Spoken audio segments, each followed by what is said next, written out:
Oh, Hello. Hey. Hey, Jason, Roman, how are you this morning? Thank you for joining us on Film Fiend. Thank you for having us. Yes. Jason, last time we talked to you, we were talking about Moonrise Kingdom, which, Roman, you wrote. I loved that movie. But this morning we're talking, well, we're going to take a glimpse inside the mind of Charles Swan III. Was there any type of inspiration? Charlie Sheen is starring in it. Was there any inspiration when you were writing the script? You know, I wrote this prior, I started writing this many years ago, so it took a long time to get it together. And actually, it was totally written before all the stuff with Charlie happened publicly. And when I wrote it, hadn't really considered him as the person, except right at the end of the project, as I was just finishing the last bit of the script, I happened to be in touch with him because we're old friends from being kids together during Apocalypse Now, and it just so happened that someone put us on the phone together, and he said, "Hey, Roman, we have to do a movie one of these days." And when he said that, I thought, wow, this thing I'm working on would be perfect for him. So it was really written without considering him in terms of his life, but I realized that he'd be perfect for the role. It looks like it's an amazing, just a fun time. Now, Jason, there's something with you that I always watch. I'm a huge fan of yours ever since Rushmore, everything you've done.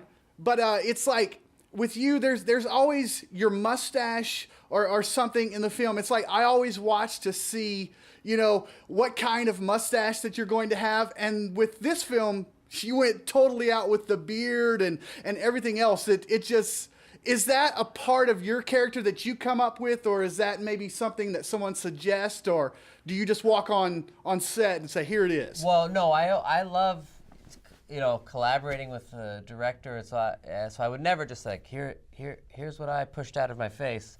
But, you know, it's different in every situation. But like on the Wes's movies, it was determined, like when we wrote Darjeeling Limited, we just had the idea that my character would have a mustache. And The truth is that Jason has a lot of hairiness on his face, so he has a lot to work with, and it just seems like a great attribute that comes up a lot. what I lack in acting ability, I make up for in facial hair creativity, and I'm sort of like the Ryan Gosling of facial hair, you know, but like in this movie, Roman said, you know, you're going to be Kirby Star, and you're going to have a beard and curly hair, and he kind of like presented the look to me, and was also sending me visual references.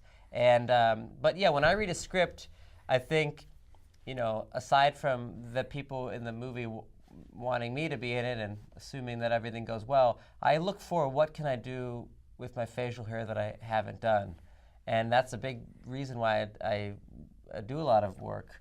I love growing a beard and a mustache and all different versions of it. Unfortunately, because of this movie, I was unable to do Lincoln because I had to keep the mustache aspect of it for this film, so I eventually had to, of course, pass it on to my colleague, Daniel Day-Lewis.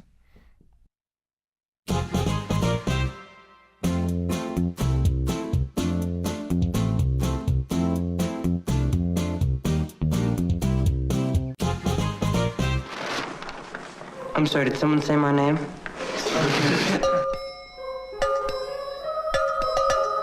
And as Ringo Starr, I'm not so interested in meditation. I just like to have fun.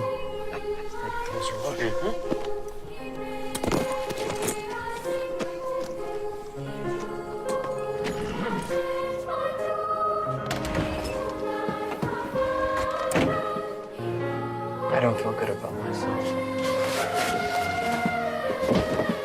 Okay.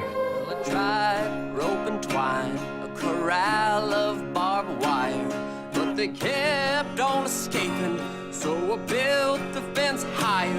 Why does love need a prison to keep an object of desire? Yoda. I don't care how they do it where you come from. You want pop, you want candy, you want a snake bite kit? Get some money. I've got a song about an octopus. What'd I just say? That's my fee. I'm keeping the nickels. I think I might adjourn to another dimension, take some LSD. You care to join me? You know what? You guys deserve each other. You're both crazy.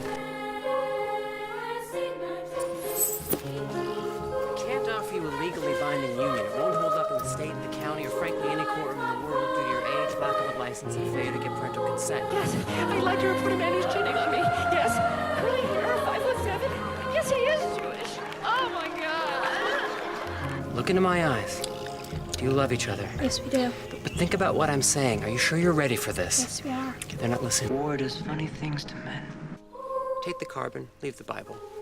The film, it just seems like it's so much fun. I mean, with Bill Murray, I'm a huge fan of Bill Murray, and so it's like anything with Bill Murray, I'm gonna be there watching. Was it as much to film it as it looks like it was? It was a lot of fun to film. Yeah. You know, we had a very quick schedule, so we didn't have a lot of time, so it was a little bit of a mad dash. But you know, when Bill Murray steps on the set wearing a full John Wayne outfit.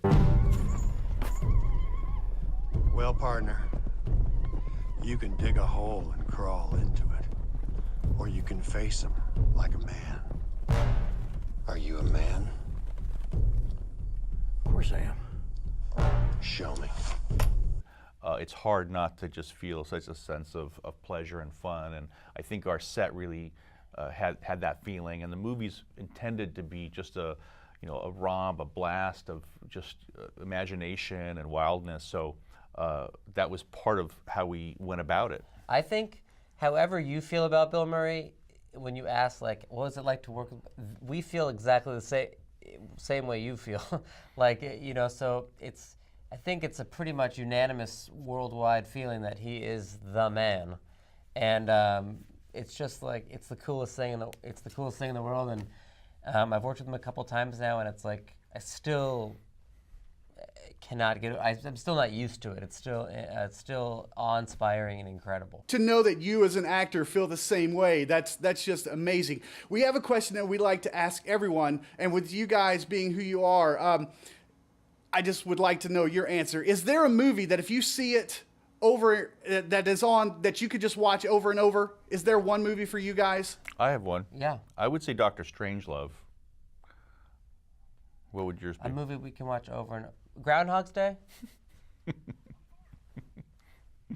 Good answer. Jason, Roman, we thank you so much for joining us on Film Fiend this morning. We encourage everyone to go out and just get a glimpse inside of Charles Swan. Yeah, it's on mind. iTunes right now. It's on video on demand. It comes out in theaters February 8th. February 8th, a couple weeks. So God bless America. Amen. Thank you.